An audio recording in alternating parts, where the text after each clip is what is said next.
بالله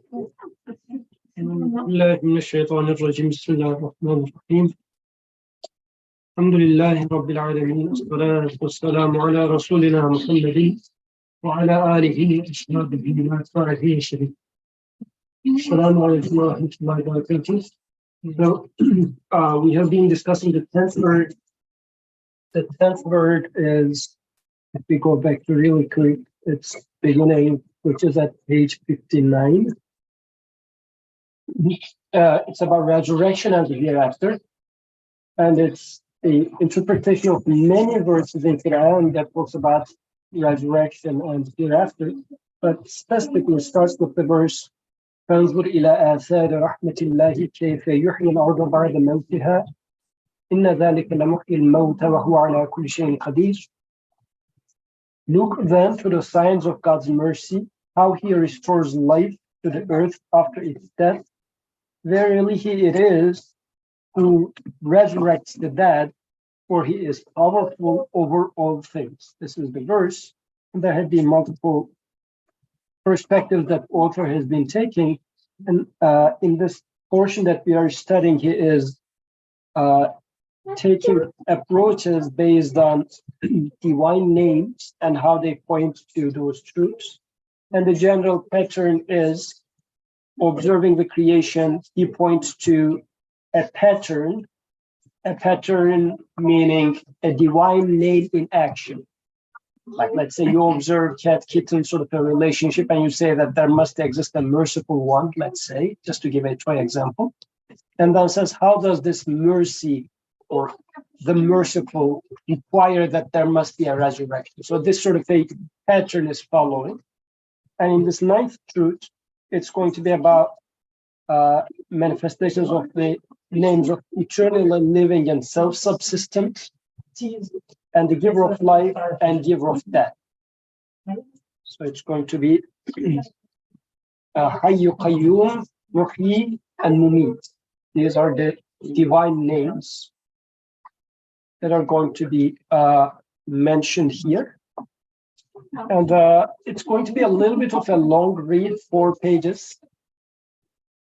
And Zakaria, if you would like to help us with that, we'll appreciate it. Let's read it as slowly as you think it makes sense to the reader. Yeah, sure.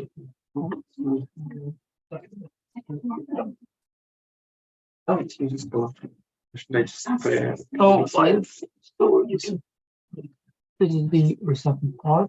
Yeah, put it here. Hold it. Yeah. Okay. Okay, ninth truth. The gate of God's bestowal of life and death, the manifestation of the names of eternally living and self-subsistent, and giver of life and giver of death. Is it at all possible that the one who gives life to this vast, dead, and dry earth, who in so doing demonstrates his power by deploying more than 300,000 different forms of creation, each of them as remarkable as men, who further demonstrates in this deployment his all-embracing knowledge by the infinite distinctions and differentiations he makes in the complex intermingling of all those forms, who directs the gaze of all his slaves to everlasting bliss by promising them resurrection in all of his heavenly decrees, who demonstrates the splendor of his dominicality by causing all of his creation to collaborate with one another, to revolve within the circle of his command and his will, to aid one another and be submitted to him, who shows the importance he has given to man by creating him as the most comprehensive, the most precious and delicate, the most valued and valuable fruit on the tree of creation, by addressing him without intermediary and subjugating all things to him. Is it at all possible that so compassionate and powerful a one, so wise and all-knowing a one, should not bring about resurrection, should not gather his creatures together, or be unable to do so, should not restore man to life, or be unable to do so, should not be able to inaugurate his supreme court, should not be able to create heaven and hell? Nay, indeed, by no means is any of this possible. Indeed, the Almighty Disposer of this world's affairs creates in every century, every year, and every day, on the narrow and transient face of the globe, numerous signs, examples, and indications of the supreme gathering and the plane of resurrection. Thus, in the gathering that takes place every spring, we see that in the course of 5 or 6 days, more than 300,000 different kinds of animal and plant are first gathered together and then dispersed. The roots of all the trees and plants, as well as some animals, are revived and restored exactly as they were. The other animals are recreated in a form so similar as to be almost identical. The seeds which appear in their outward form to be so close to each other, nonetheless, in the course of 6 days or 6 weeks, become distinct and differentiated from each other, and then with extreme speed, ease, and facility are brought to life in the utmost order and equilibrium. Is it at all possible that for the one who does all of this, anything should be difficult? That he should be unable to create the heavens and the earth in 6 days? That he should be unable to resurrect man with a single blast? No, by no means is it possible. Let us suppose there were to be some gifted writer who could write out in a single hour the confused and obliterated letters of 300,000 books on a single sheet without any error, omission, or defect, complete and in the best form. If someone were then to say to you that that writer could write out again from memory a book written by him that had fallen into the water and become obliterated, without you then say that he is unable, or would you not believe in his ability? Or think of some talented king who, in order to demonstrate his power, or for the sake of providing a warning example, removes whole mountains with a single command, turns his realm upside down, and transforms the sea into dry land. Then you see that a great rock rolls down into a valley so that the path is blocked for guests traveling to attend the king's reception, and they are unable to pass. Someone should say to you, that exalted one will remove or dissolve the stone, however great it may be, with a single command. He will not leave his guests stranded. Would you then say that he will not remove the stone, or be unable to do so?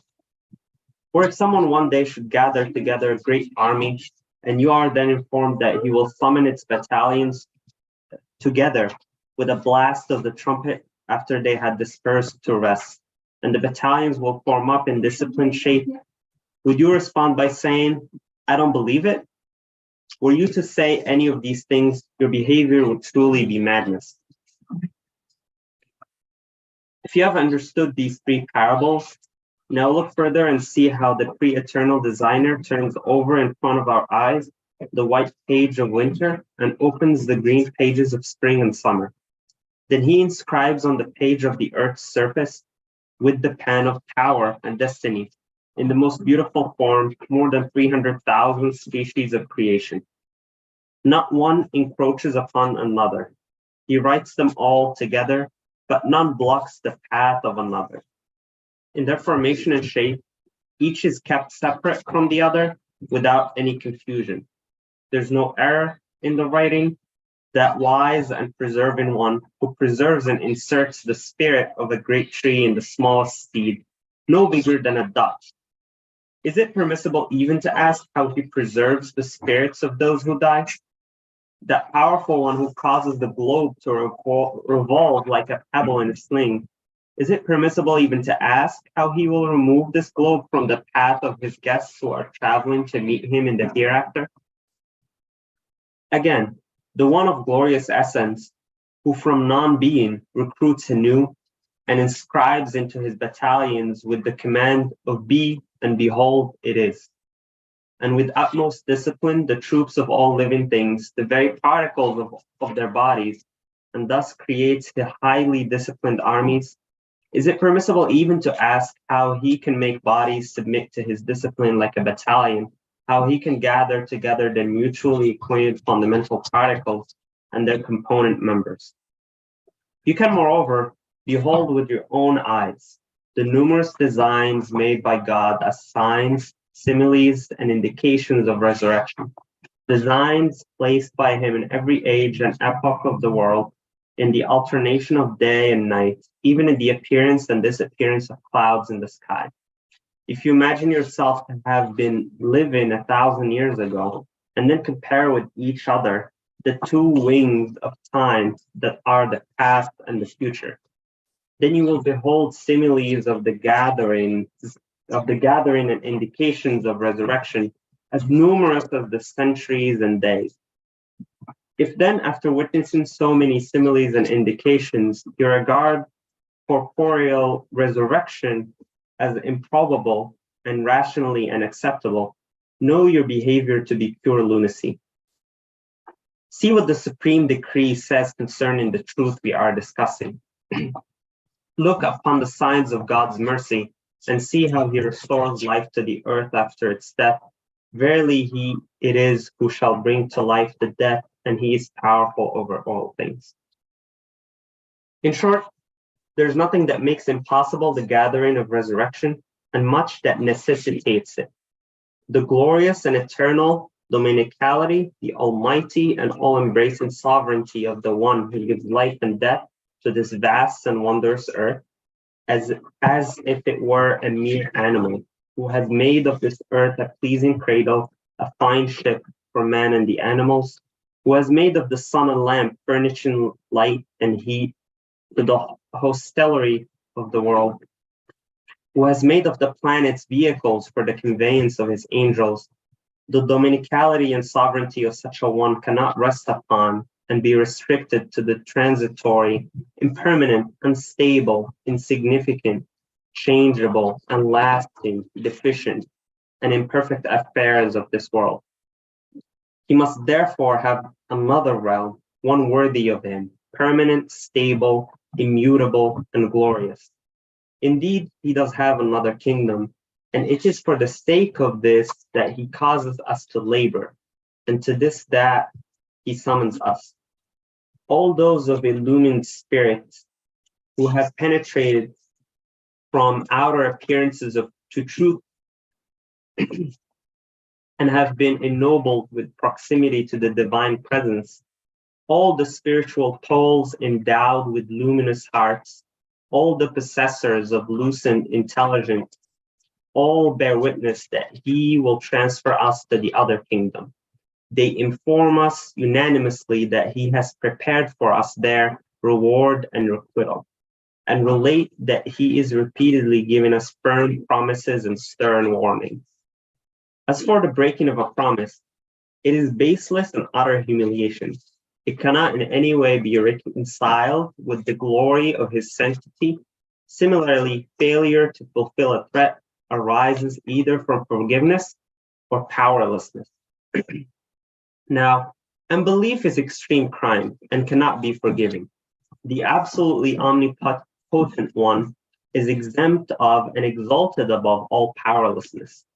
Those who bring us their testimony and report, despite all the differences in their methods, temperaments, and paths, are totally unanimous and agreed on this basic matter. By their number, they have the authority of unanimity. By their quality, they have the authority of learned consensus. By their rank, each one is a guiding star of mankind, the cherished eye of the people, the object of a nation's veneration. By their importance, each one is an expert and an authority in the matter. In any art or science, 2 experts are preferred to thousands of non-experts, and 2 positive affirmers are preferred to thousands of negators in the transmission of a report.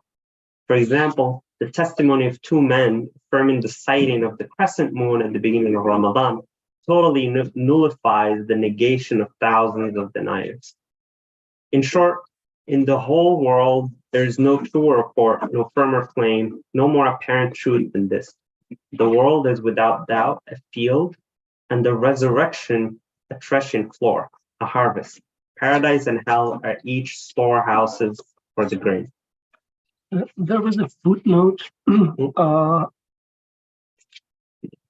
at page 96. Yeah, that's first. think, and how beautiful he read. It was a beautiful reading. I could, yeah. It's the paragraph before last. Now, unbelief is extreme crime and cannot be forgiven. The bottom, unbelief denounces creation for alleged worthlessness and meaninglessness. It is an insult to all creation, a denial of the manifestation of the divine names in the mirror of beings. It is disrespect to all the divine names and rejection of the witness born to the divine unity by all beings. It is a denial of all creation. It corrupts man's potentialities in such a way that they are incapable of reform and unreceptive to good.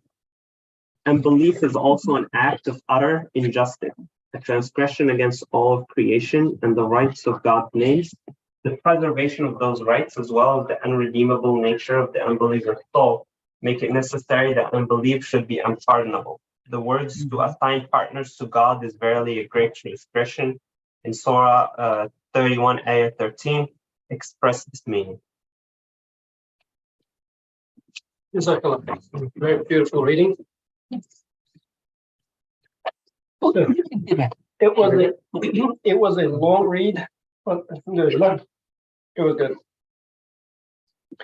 So, ninth truth.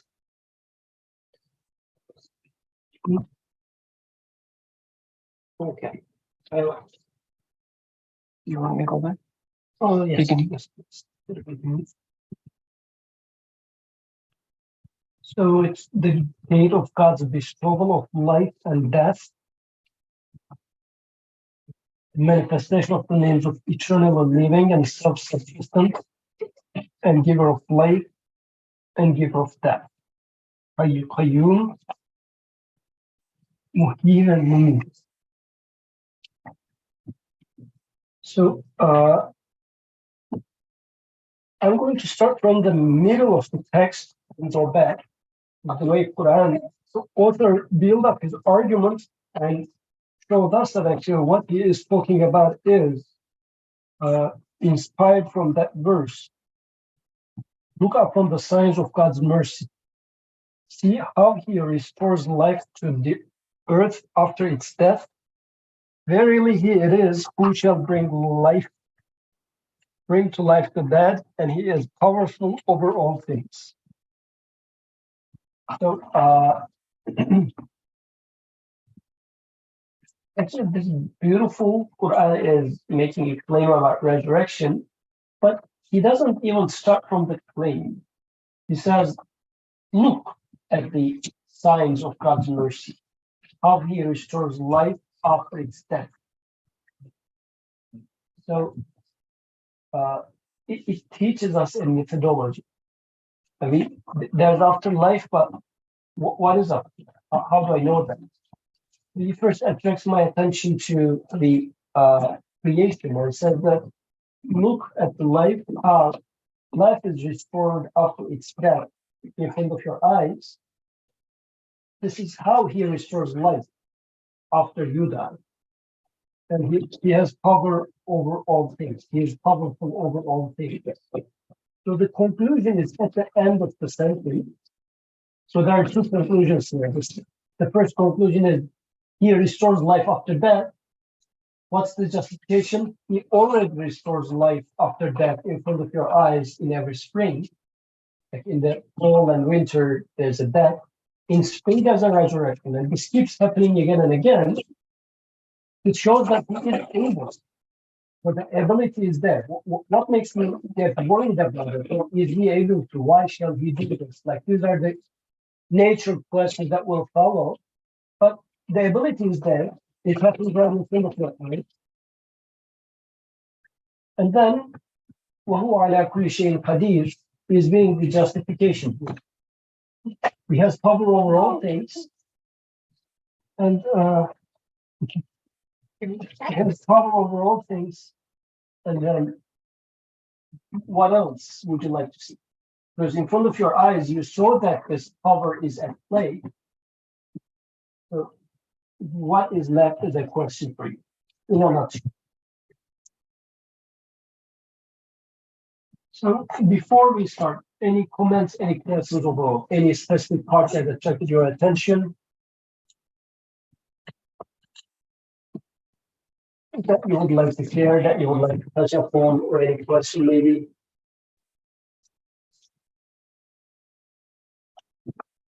I think a little hectic here, the baby attacking and everything. I need to focus on multiple things. Both microphone, baby, computer. Problem, please go ahead. Oh, microphone. The you gonna say something? Oh, Okay, never mind. Just a general question, I guess. We can maybe it can be open as we talk, so maybe. I mean, this is very evidence based and it's proof based and it's looking up, observing, and coming to conclusions off observations. And I'm not negating any of that. It's there for sure. But there's this tendency to still think there's so much in my life that I would like to happen. I would like to be true. I almost think it must be true. And then it shatters, it crushes. God crushes it for me. you might give me an example. For example, You want to fly? let me give you a more practical example. I think success is amazing and that hard work brings success or something. And I enter a course that no matter how hard I try, I just can't succeed. And this idea that hard work must bring success, crushed. In life, good person must go through difficulty or something. I don't know. You could have such fancy ideas that you, for some reason, believe were true. The panic gets shattered. So this is what we experience. So coming to like the resurrection part of this, I would love there to not be death, like not have death be the end. It fits with me. That's what I believe is true. I almost kind of observe it, but I could have also justified why good people should not let bad things happen to them as well. Not to say that he's not giving arguments that make sense. Yes, they do. But then there's this tendency in me to still have that doubt. Am I deluding myself? Whereas God going to be like, yeah, you think this is true, but maybe it's not. That's always there. So then at the end he talks about these people who bring testimony. I guess these by their number, it says they have authority and they have unanimity.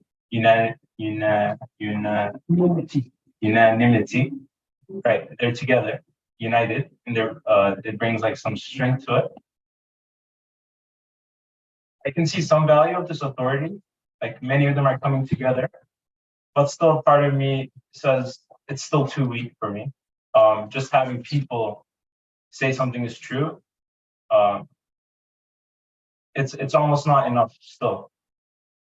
But it seems to be so necessary too at the same time, because I could have my delusions or my doubts, because this is always a question I have in my mind.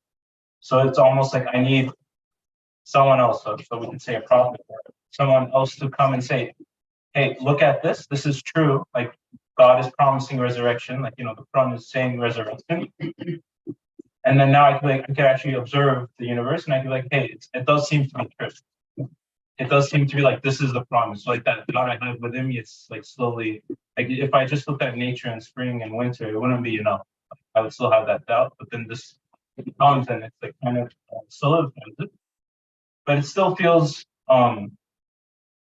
something in me just kind of doesn't enjoy this idea of authority through people. And again, I'm just like posing more of a question rather than a specific question, like a general thing. Like this idea that I have this doubt, I have this need, but also is it necessary? I guess one question is it necessary that I believe in this authority for resurrection to really take hold? And how much can I really believe in this authority or these people? Like how much value do they really hold? Yeah, just like a general. For these two general warm-up questions, I would say, since it's spanning the entire text, I guess we will touch up on them as we keep discussing. We have, He's just showing off, he says, I listened to text, I understood. we had 2 questions at least for the day. So any other comments, any other questions? I think we'll be postponing, especially the second question to the end, or sorry, to part to the other at the end. We'll talk about the first maybe, and we'll go through the first as well. But any other comments, any other questions? One comment is, the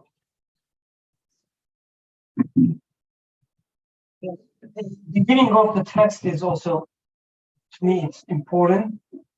It's starting from the value of men and value from the perspective of how man is being created, and with respect to his Lord, his creator, how valuable man is. From these, he's starting from there, as if, when he builds up his argument, he says that, everything in the creation is given what they need, what they, most need. And you, as the most beloved one, I'm just putting it in all my own words, but you, as the most beloved one, you will be given as well. I guess this is really important. It's like, then the text is not purely about, the counting some evidences or trying to see, what is a necessity, what is an optional, and so on and so forth. It's more like, a personal matter. Like, as if, it's not maybe best analogy, but just an analogy. Just keep in mind this, just as similar to it, is that a relationship between you and your mom, between you and your father, which based on the trust. So starting from there, I think it's, at least to me, it's very important. Okay. So then I would suggest to go back to the first paragraph, because this is sort of his elevator pitch, as they say. Like within a single paragraph, he is giving us an overall picture of what he's up to. Let's reread it again, and start talking from there. Elevator pitches are usually like 1 or 2 sentences. Well, So, I mean, he's elevator pitch. Okay. yes, it's for you. It's sort of. Okay. Is it at all possible that the one who gives life to this vast, dead and dry earth, and then comes a long sentence, but let me try to split it into. So is it at all possible that one who gives life to this vast, dead and dry earth, who in so doing demonstrate his power by deploying more than 300,000 different forms of creation? And I guess it's just a number that was prominent in his time. Now we can say millions of types of creation that the biology or zoology, whatever, is describing this. Each of them as remarkable as man. Every single one is just a species. Like we talk about humans, but then humans are just one of the species out of those millions of things out there.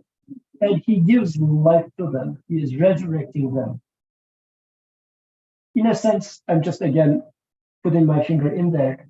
He is making us question, what is resurrection? When I say resurrection, do I only mean me being resurrected, or is there any other example of that?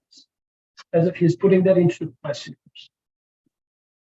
Who further demonstrates in this deployment his all-embracing knowledge by the infinite distinctions and differentiations he makes in the complex intermingling of all those forms.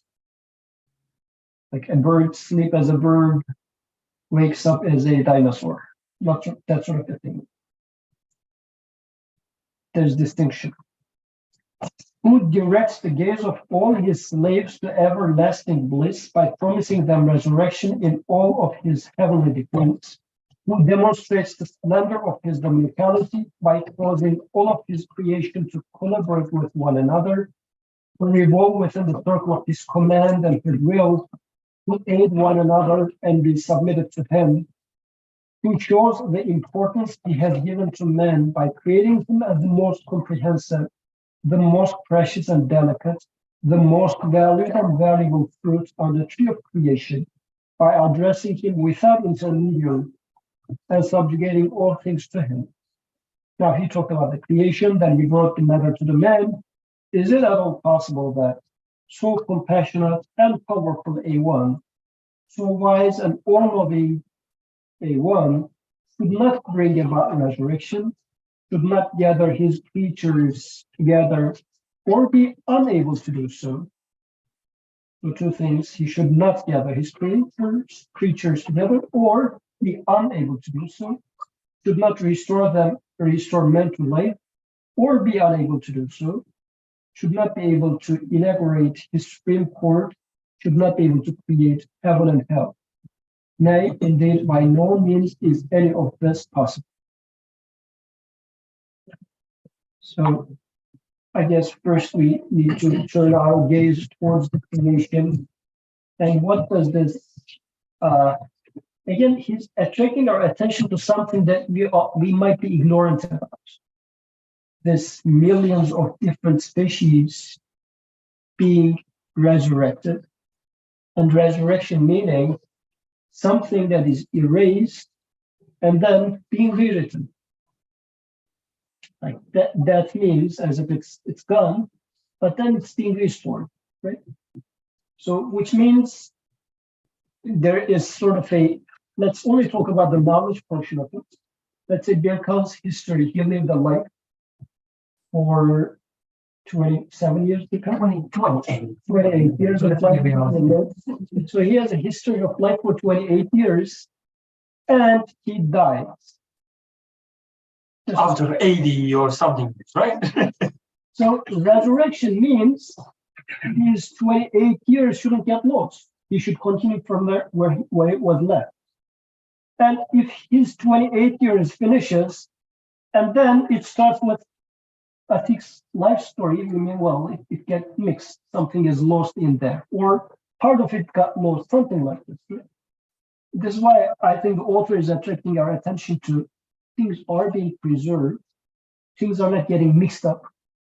And this is something that we keep seeing in every season or in every species. Let's say, as if the whole flies are annihilated in winter, but spring comes and flies come back as flies. And from a fly's whatever seed comes out another fly, not anything else. And we take it natural or normal. What do we mean by natural or normal? I mean, these are the things that we need to question, right? Isn't it surprising that things are being preserved and they come out? Why do we think that it's okay or it's natural? I think paying attention to this aspect might help us. What do you think? So if we take it from granted. We take it for granted that things kind of work according to a specific system, and there's no.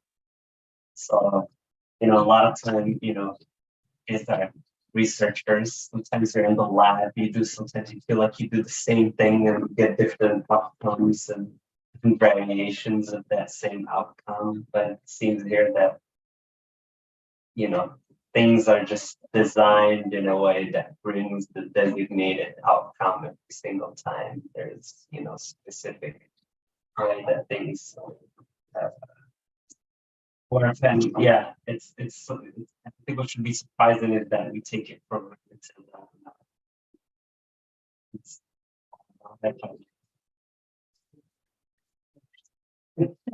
nature. I guess when we see a, let's say, chicken and egg, we call it a chicken and egg problem, right? It's part of our everyday conversation as a joke. Mhm. But from a chicken's egg, in the first place, why should another chicken come out? How come another chicken comes out of it? Mm. And first of all, maybe nothing should have come out of it. Anything that comes out would be surprising to me, but it's not a bat that comes out of it. It's not like a fish that comes out of it. It's a chicken, which is like its mother coming out of it. And this keeps happening. So what's going on in here? What does this tell me? We take it so light and say that, well, it's natural, or what we mean by it being natural, as if it has to happen like that by itself. Because what's happening right there is, in elsewhere, the author is much more specific about it. What is it in an egg? What is inside that egg? The yolk. Let's go a little bit deeper. There are bases of genetics and whatnot. They are simply what? Particles. And if you go even deeper than particles, they are just subatomic particles, but some sort of bits and pieces, right? Individuals. So these are, if there's an actor, these must be the actors. To apply it to our metaphor of a company, let's say, they're going to be like Apple, like a company, which is multi-billion-dollar company. There are, let's say, this many software engineers, or these many people, like the particles. Now we are imagining that those particles, all of which are equivalent to each other, because these are the agents, that they are somehow coming together and acting and then making a company out of it. Even in such a company, there are a lot of hierarchies. Some people are managers and this and that, and a lot of knowledge and power and communication. All these are taking place, right? Now look at the egg. The only apparent agents are those particles. Shall I assume that those knowledge is belonging to every individual particle? The way we are trying to interpret when a baby comes out of an egg is, all this genetic, the code of that baby is written in this genetic code, right? Genetic code is itself made up of particles.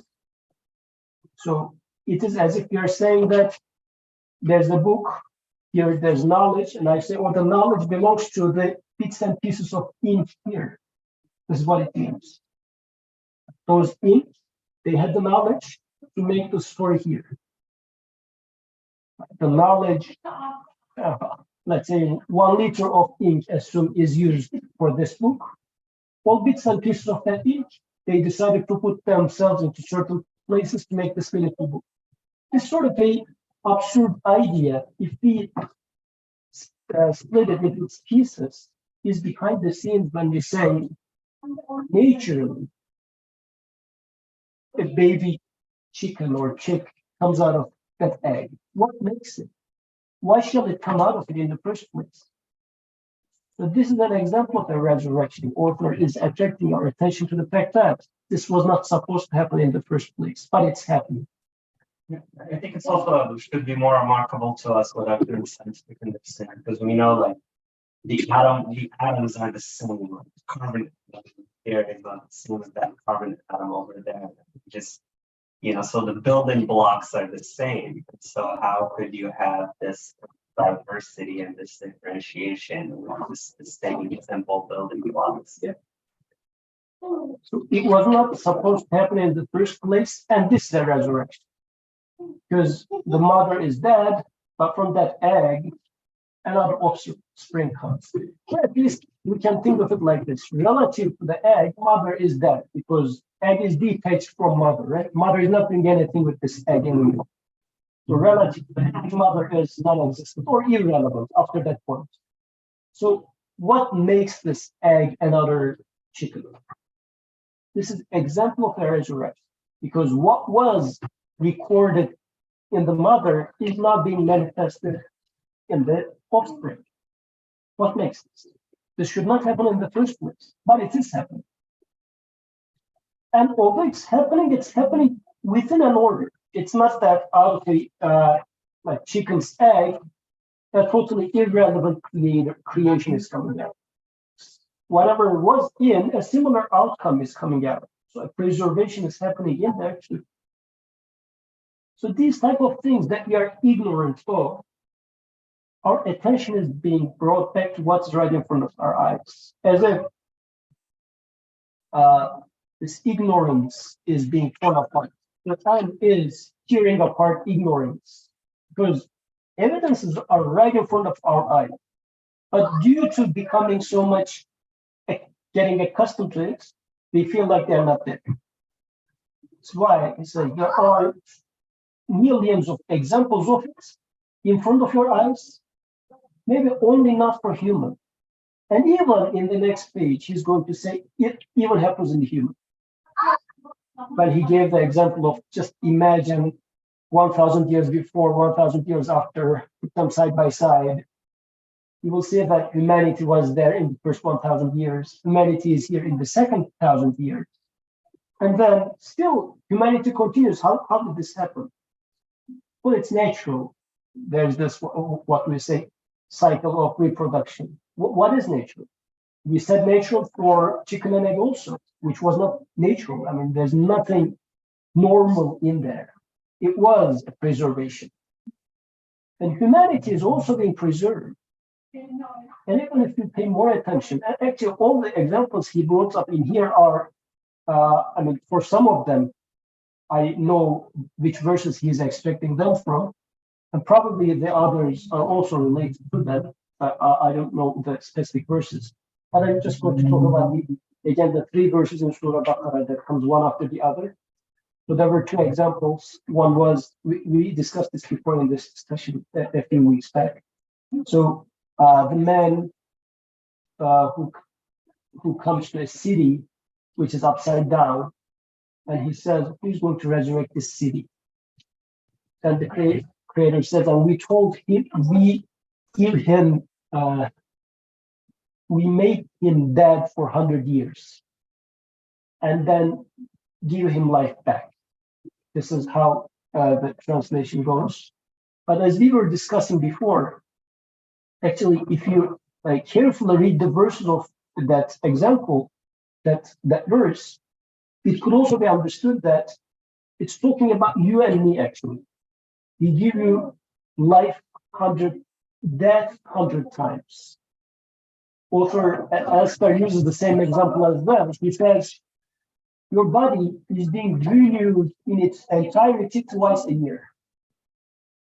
All the particles are being renewed twice a year, which means this Yusuf that I call was not here 1 year ago. It was a different Yusuf in terms of the body particles and everything. Within a year, all the building blocks of this body has changed twice because I'm eating and whatnot. Right? So in that verse in Surah Baqarah, it was saying that we gave him dead for 100 years, which means there was this renewal. Life and death was given 100 times.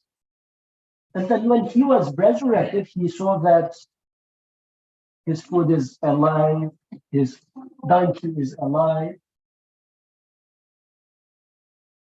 What is that my reality? Look at yourself after all. This body has been renewed for the past 28 years. You are of the same age with the color. I'm older. You're older.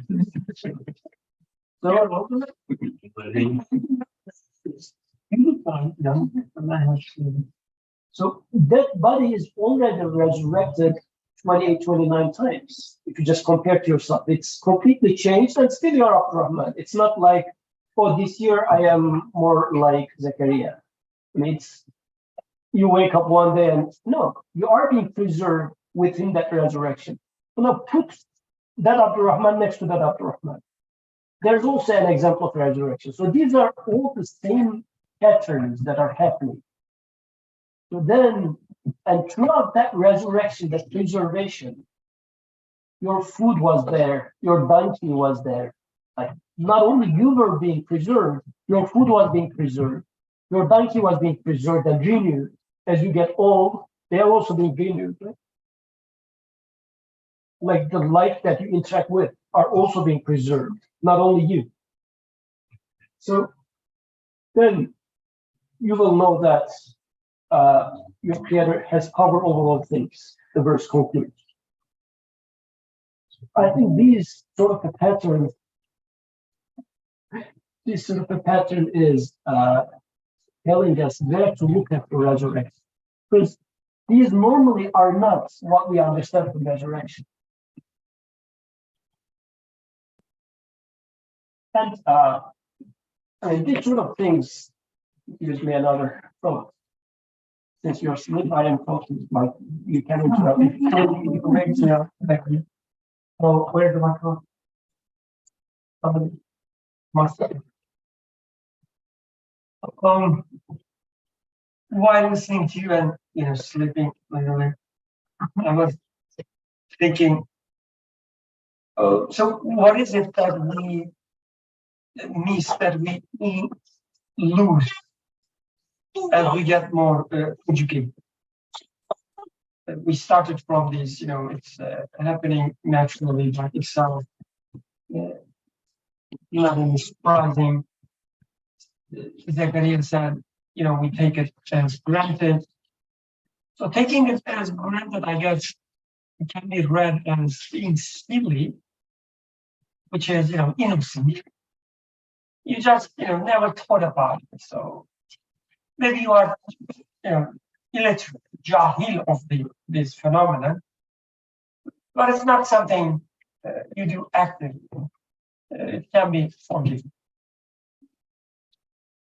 I guess when we take it as granted, and with we, I mean, like Birkan and others,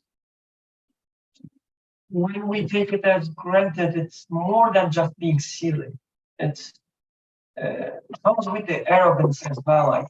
Like we see some patterns, as Quran says, we give them some names. They are nothing but the names you and your fathers gave. We give them names, we call them, and we assume that just giving the name is enough to explain something. We ask others also follow the same, the thought. That's not only, I guess, taking it for granted. It starts from there, but also, as I said, there's this arrogance that I name it. It means it belongs to me. It belongs to me now. There's nothing, escape from my side or my understanding. So there's nothing to be amazed with. I most of the time find myself in such a situation. So, for instance, when you ask a question, about the egg and the chicken, the first thing comes to my mind is not that, oh yes, Yusuf is right. There's something extraordinary. It just, at the back of my mind, at least, what is talking about? Like it's the egg coming from the chicken. This, the cells from the chicken.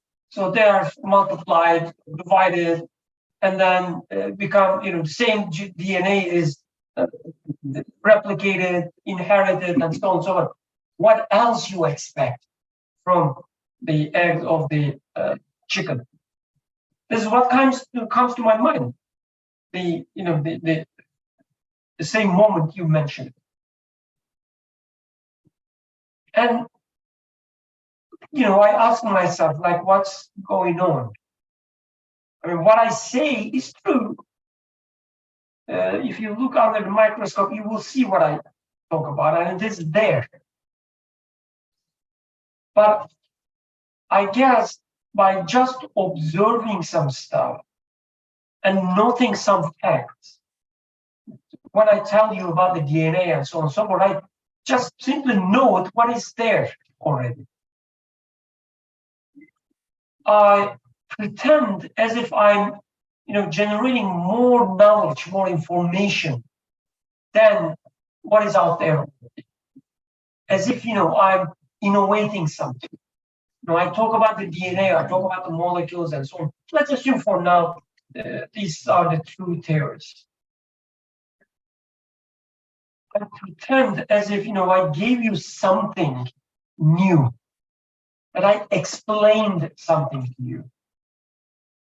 It is, but when we think about it, it's not any different than, you have a pig shakes his food, and I just tell you that, oh, he shakes with this speed and, this angle and so on. So like, note everything I see there. So I didn't give you an answer. I just, describe what I see. I describe what you see as well. But because I put some names, I expect you to respect them and pretend as if, I provided you something valuable. To me, it's kind of like worshiping the idols. I carve these idols, I shape them, put in front of you, and ask you to worship them. And if you don't worship them, you're just irrespectful from my eyes, and I get angry. So I guess this is what happens in my mind all the time.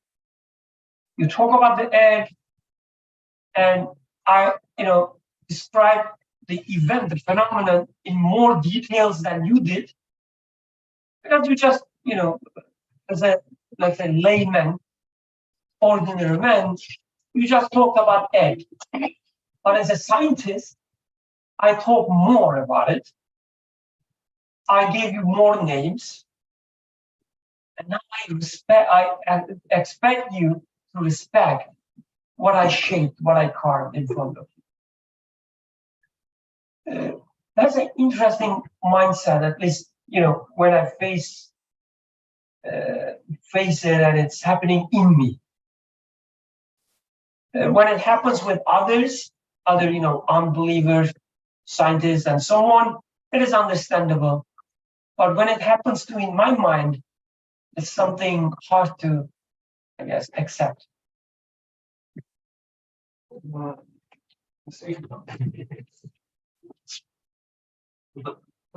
The kind of that response to what you said, but are the two mutually exclusive? Can you give names to things and so mechanistically understand what happens and how different processes work, and still have that attribution to Allah subhanahu wa ta'ala as the end of all means, and the supreme mean by which all means are enabled, so to speak? Or, or is there some sort of like conflict there between the two, in that if we attribute things to Allah, then we shouldn't, guess, be in the business of attributing things that other than Allah for some other purpose? I mean, to me, you already answered your question with your last remark. So I don't have a comprehensive answer to that, of course, but to me it sounds like the problem starts when we lose our amazement in this example, for instance, and we think that something is demystified. Like when I talk about the egg, the question there is, let's say, how this thing is alive, or how it is just another chicken. Why there's an order there? How there's an order there? That's my question. And when your mind, or my mind, to answer this question, refers to other entities like DNA and so on and so forth, implicitly I mean that the answer of this quality that I see there, the life, for instance, comes from DNA. I say, okay, life comes from DNA. There's nothing, to question.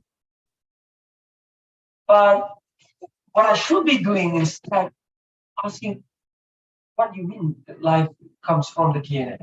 Or, this replication, the resurrection, as Yusuf mentioned, comes from the DNA. What do you mean with that? Why you are talking even about the DNA at all?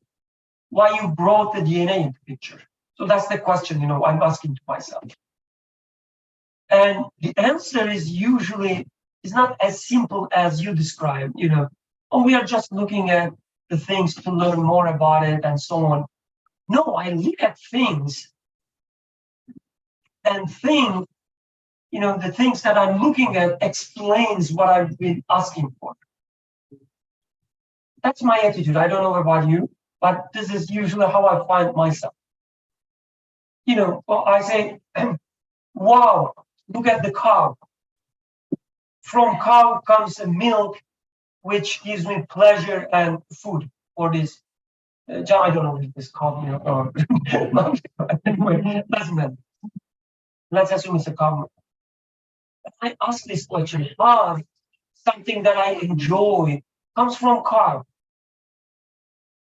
Or the life comes out of, the cloud. I ask the question, and if my answer internally even is that, oh, because there is these and that molecules in the milk, I implicitly said that the life, what I experience as life or enjoyment, it's in the molecules. I said that, even if I don't say it. So I guess this attitude is the game changer. Otherwise, I don't think studying DNA is any different than just sewing what is it? A cloth and then putting it on yourself. It's the same thing. You are using same, the mental abilities and so on and so forth. One is good, the other is good as well. There's nothing wrong with it. There's nothing wrong with studying the plants or, maybe animals. Doesn't matter. I guess what is wrong is that when I sew a cloth and put it on myself and realize that one of my need is fulfilled because I don't want to be naked or I don't want to be cold. With this cloth, it is usually easy to say that, oh, thank you, God, you're warming me up. But when it comes to other one, for some reason, that's my question, initial question. Why? What is it that we lose there? With the other one, there is this danger, the real danger that takes the God out of the equation so easily, even if we don't think about it. Otherwise, I enjoy studying, the things that I give example of. There's nothing wrong about it, as it is.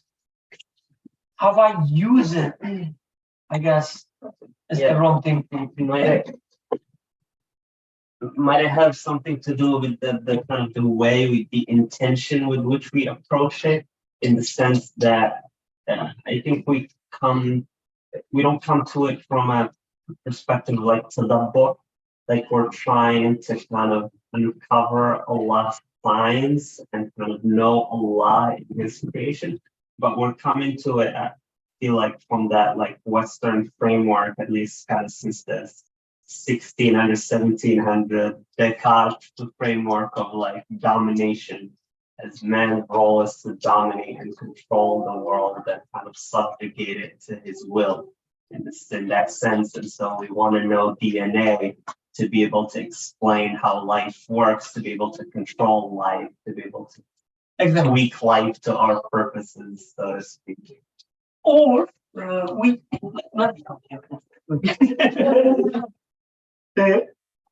guess, that's a great point. And when you say it that way, it sounds so evil and no, I wouldn't do that, dominating the earth and so on. But I guess if we get this training from the primary school, Like we learn things for the sake of learning and for the sake of controlling things. So it's so inherent to our, knowledge. The knowledge is for all of us, and we have to be honest, no matter what background you are from, Western or not. For all of us, knowledge is there to control things or to know about things. That's the purpose. You study more and more programming languages. For instance, we've been talking about the programming languages recently. We study them. Why? I enjoy it. That's our answer. There's no point. Like we just study it for the sake of studying it. Or we just study, as you said, to control something. And when this is the point, when this is the purpose, I guess it is so expected that with this knowledge comes nothing but ignorance.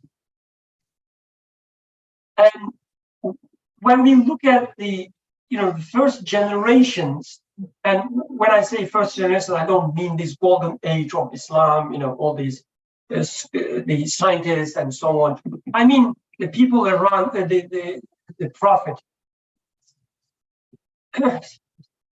When we look at their life, when they learn something, the only purpose is like they want to know how to please God, and they study whatever they study for this purpose. Like as if you are trying to understand.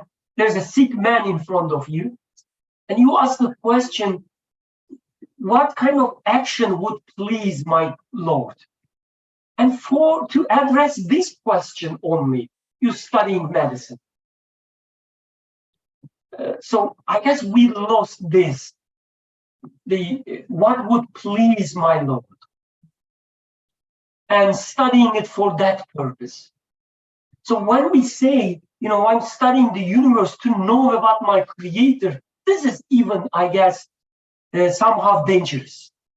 Because there even, it's for the sake of knowing. As if gathering more and more information. For what purpose? If there's no, if the point is not pleasing him to begin with, yeah, you can gather a lot of information, a lot of knowledge about the Lord, just like an Orientalist. You can say a lot of things about Islam without even accepting it. Right? So I guess knowing about my creator or knowing about X or Y, when this is the purpose, yeah, you got nothing but, I guess, ignorance. Maybe we should say there should be a reciprocation as well, which follows knowledge. I mean, knowing my creator is necessary, but it should not stay there, because the more you know a good person, the more you would like to get into interaction with that person. So if it is detached from that, then that knowledge is pointless. But if it's a true knowledge, then reciprocation would follow. So I guess if it's a true knowledge, then reciprocation would follow anyways. But if it's not following, that the knowledge is not really a true type of knowledge that we should be looking for. So maybe making it more organic of a transition would make more sense. Yeah. Like I know we just discussing things which are not more of the text. And I think you're speaking too much for now. I'm not going to be in that water list. Oh yeah, that's I'm trying to make my hands stronger so that we can negotiate. So one example comes to my mind. Your father cooks you something really beautiful, and you really enjoy it, and you eat it, and you ask the question, about the relationship between you and your father, and so on. And the answer is so obvious, like he loves you, and that's the reason he cooked this delicious food. I guess the example of knowing about this process more and losing the sense, it's almost like you look at the food and then start studying it, and say that, oh, my father brought the olives, which is not always, the olives from, I don't know, France. And then he brought the onions from, Germany. And then he what is it that you do with the carrots? You grow. You grow carrots in this, farm, or pick it up from this farm and so on. You learn all these things, and you start saying that, oh, okay, everything is demystified. It was delicious because of, these ingredients. So there's nothing to be amazed with anymore. But if you start with the sound mind, with every new information you gain, you will be more amazed and say that my father must be loving me even more than I can. He brought this olives from France, and he brought the onions from Germany, and then grow some carrots just for me. I guess the same way when you ask about the egg, and I first amazed, but as I learn more about this egg and process and DNA and so on, I start losing the sense of appreciation. But with every piece of information, I would say, oh, look at my Lord. Just to resurrect this, the chicken, he creates all these intricate, the mechanisms. He replicates some cells. He then, preserves some DNA. He then do this, do that, and so on and so forth. If the starting point is really knowing about my Father or my Lord in this example, I wouldn't lose the sense of appreciation and amazement. But if my, the goal is just to demystify so that I don't have to pay anything back, or I can replicate it so that, I can dominate the world of kitchen.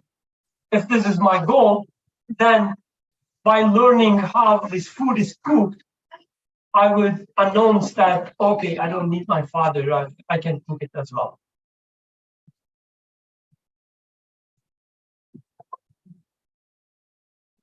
That's my point. So I guess this was just the introduction. And in a nutshell, at the very obvious, right in front of our eyes, so many examples of resurrection, and by resurrection, the author now brought it to our attention that Muhyi wa Mumit, giver of life, giver of death. When I say giver of death, for example, what comes to your mind as giver of death? Shooting somebody in the head? As if death is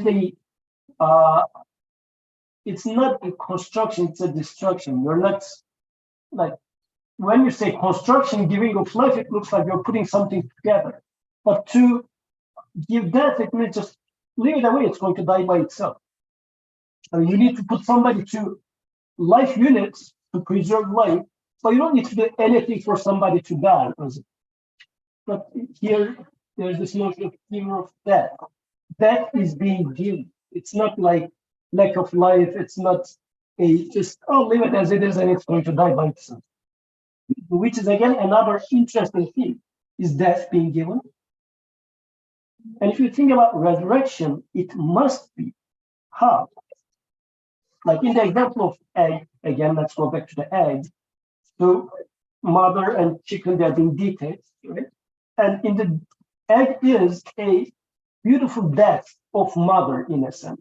Everything was taken note, wrapped up, and put somewhere. This is death. Somebody who is putting an end to something is within an order. I record 29 years of Abdurrahman in a paper. This is how death is happening. And recording it somewhere in a tiny DNA or something, wrapping it up, putting it there. In the next spring, when the resurrection happens, the books are being unfolded and a chicken comes out. Right? So death, giving of death, is within an order. And this is why when you see a rotting fruits.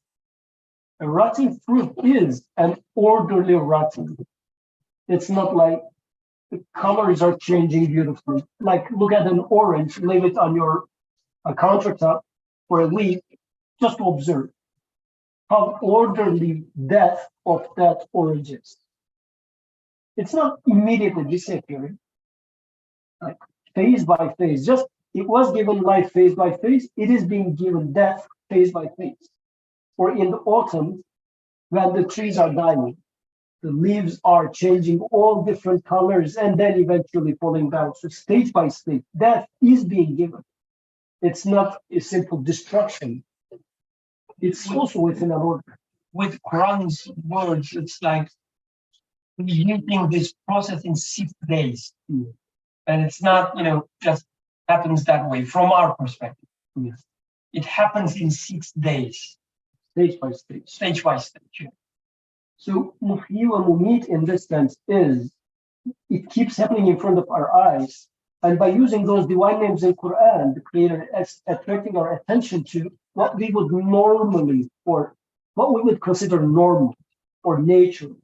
What is normal? What is natural?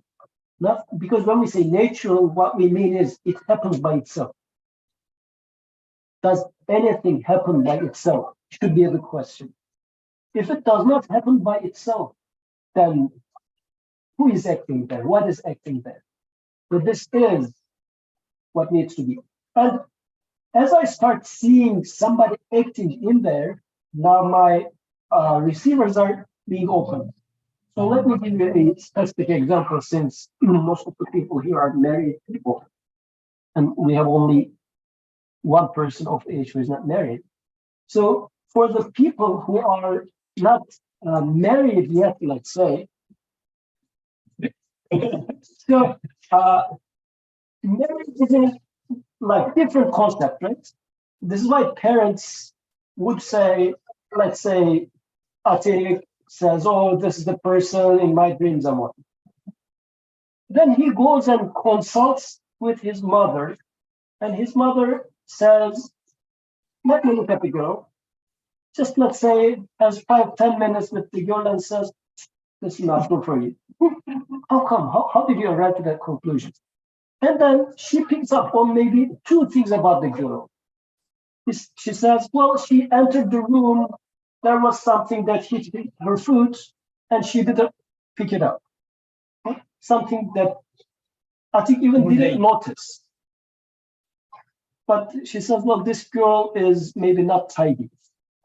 And then there was a baby in the room, and the baby was about to fall, and she didn't even notice. Atik's mother says. That means she's not going to be a good mother. Atik would say, how come? How can you make up such stuff, right? What's happening in here is her mother's receivers are open to such patterns.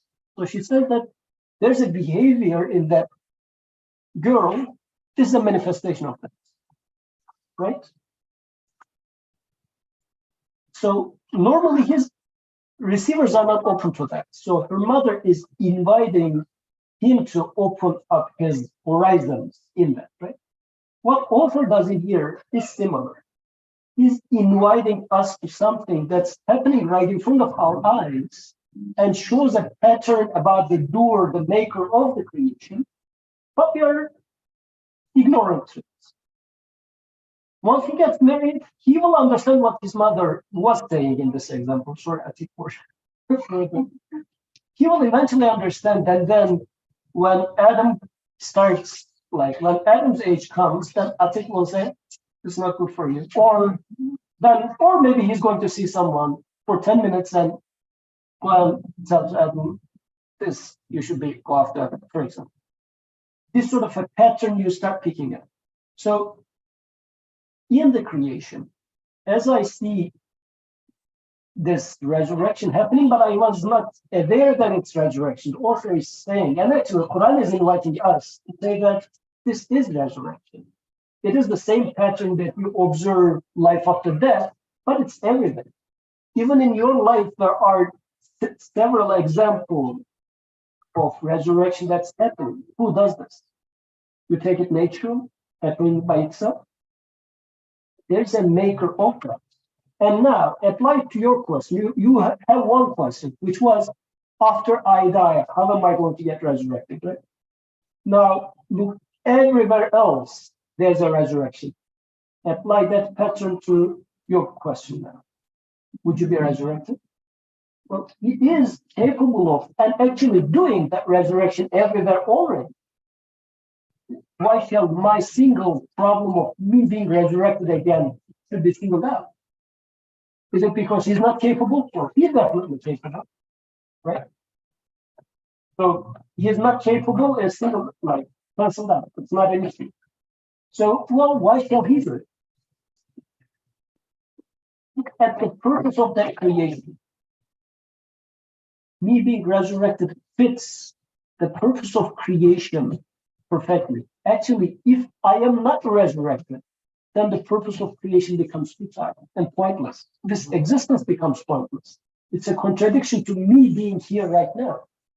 So it's a necessity from that angle. And there's nothing that says he's not able, then what's left? Put yourself also into equation, like what you are, what is your relationship with your Lord. So it's not something like you don't know about. Going back to our discussion, knowing your creator. So knowing your creator, I guess, put things into perspective. So it's not like, I'm telling you that, oh, do you know there's a rich man who is so rich and merciful, and then you need some money. You still have the question, like, why should I trust this man that I don't know even about? Yeah, maybe he's so rich. In your example, like he is capable of resurrecting, or he's very generous. So you would expect, he would be generous to me as well. But it's still, he's the external being, like you never met, you don't know him. So this trust is not there.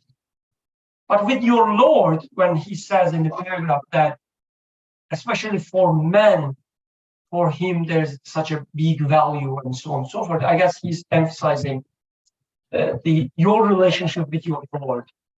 Like, look at your life, how your Lord treated you so far.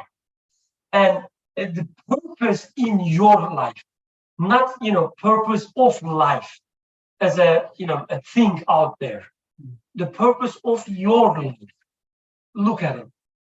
And then you will say that, yes, he will resurrect me. He is someone that you know from first hand. Like, for instance, if I know that you have some money, extra money, I know how much you have. And then I'm in debt. I would be so, sure that you will help me. I would have no doubt at all. So,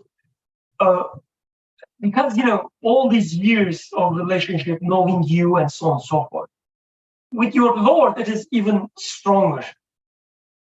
The purpose of your life is being told to you again and again, reminded you, and then you are sure that he will fulfill his promise. Oh, there's also the promise part as well, he points.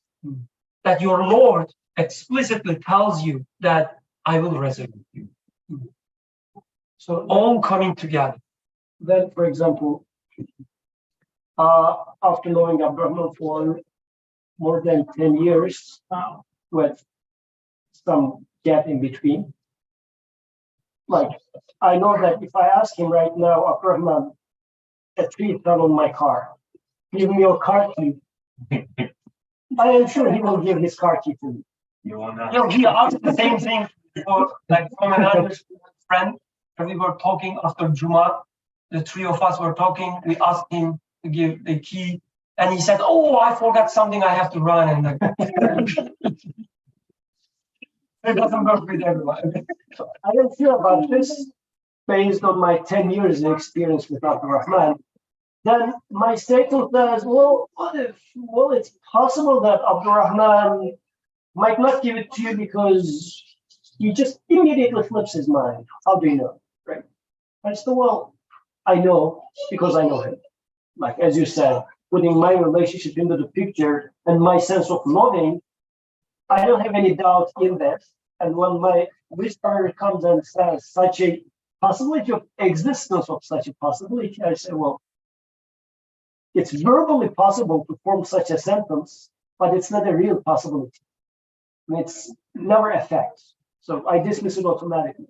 So this is how I guess, even in this sense, I have been observing my creator to be preserving, resurrecting everywhere, every time, even resurrecting me multiple times throughout my life.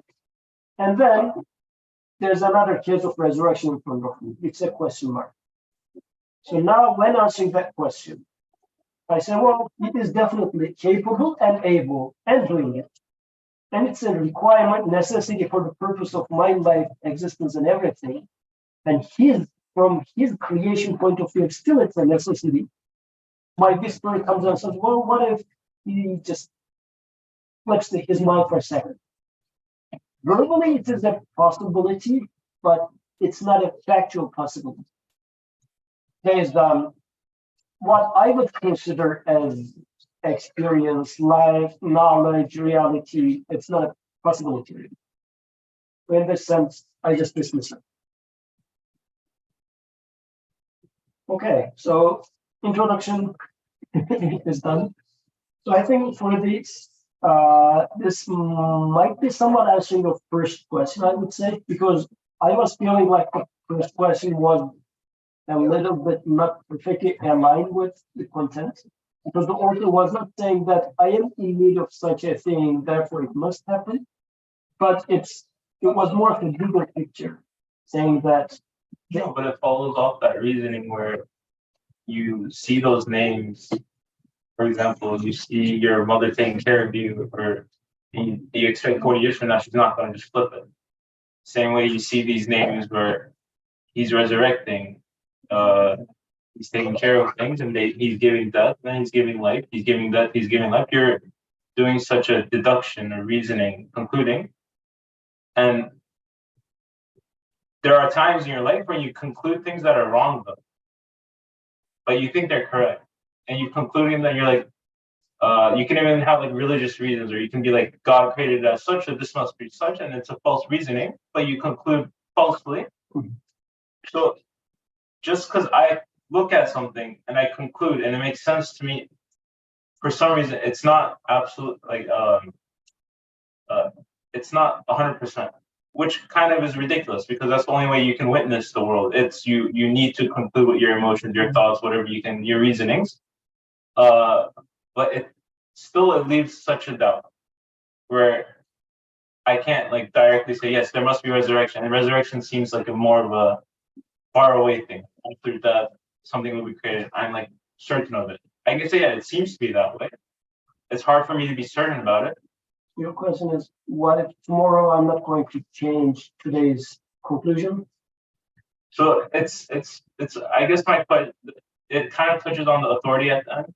Maybe we can talk in further weeks, but it almost seemed like that authority was necessary. Like I needed authorities, and I needed to trust, or I needed them to like tell me this, and then I had to confirm it, or else it wouldn't be enough. But then I also didn't want to really trust authority either. So there was also that feeling that I was contending with. But just generally, overall, my idea is the way the author approaches resurrection. He's heavily reading names in creation. He's Muhi, Mumit, and then throughout the whole thing, it's a very heavy reading of what is created and making reasonings based on someone who has so much power and justice. Would he not then, would he leave these people without punishment, or would he leave these people without reward? You're making such reasonings constantly, continuously, like reading what is being created. And it's not easy, I guess, to say, like, be able to make such readings of what is being created. And you feel like, how am I going to do this correct? And maybe I think that's where authority might come in. So, yeah. I don't necessarily think it was whispering, but that's just, I don't know. If I would you know? today's khutbah was about an interesting thing which might be related to that. Maybe we can conclude with this. So it was from Surah Sajda, and in Surah Sajda it starts with Alif Lam Mim. This is a doubt, a book in which there's no doubt, from the creator of heavens and earth. And they say this is just fabricated, so on and so forth. So three entry verses like this. Then talks about how Creator says, I am the creator of heavens and the earth, and everything is in between. And then says, I created creation in 6 days, as Brother Bikhan was mentioning. And then ruled over the throne. And then talks about, and then and he is the one who takes care of all the affairs. Then comes the verse, everything goes back to him in 1,000 years with your counting. So the point is, the Creator says, this is my speech, scripture, but I am the creator of heavens and earth. And there's no doubt in this speech, which means what I create is a witness of what I speak. And he says, I am the creator, and he puts a spectrum, heavens, earth, everything in between. And then he says, in 6 days, meaning stage by stage, I am the creator. So space and time, everywhere, I am the one that's in action. Okay. Then he says, everything comes back to me in 1,000 years with your counting. What does that mean? I'm the one who takes care of things, affairs, but you turn it back to me in 1,000 years. A tree fell on my car. It was my creator's creating, but did I return it to my creator immediately? It takes time for me to realize how it fits, how it's act of my creator. It takes 1,000 years sometimes. And actually, a few verses down, the verse comes, everything he creates is beautiful, comes a few verses down the road. It's very interesting. How do you see everything is beautiful? You don't see it immediately. Like a tree crashing your car, you don't see beauty in there. You don't even see it as a creation. You take it as chance. But after 1,000 years sometimes, or like 5 days, 5 months, whatever, as the creator shows you different aspects, which happens in the curriculum of a 4 years college as well, right? In the first year, you see some topic, you don't know what am I going to witness. By the time you come to the 4th year, you use that knowledge in your project and you say, oh, I'm glad they taught it to me. Now it makes sense. It takes time, but that's why we are given life. It's not like in a blink of an eye, you live and you die and you're expected to get to know your creator. No, we are given this life, they are given this memory. Our memory turns back, puts pieces together, and then we return things to the creator. So, and I think as you're saying, so you live through life, you put some pieces together, and then still you say, oh, it doesn't make point to the creator, this and that, but eventually the creation is being made so that sooner or later, I am going to be able to return things to the creator. So this is why if I do not make sense of things right now, or I do not consider it beautiful right now, I do not say that it's right now, within 1,000 years, and you understand what I mean by that, the setup is such that it's going to turn back to the creator. That's why, and there's this famous quote about movies, action movies. If the director shows you a weapon hanging on the wall at the beginning of the movie, that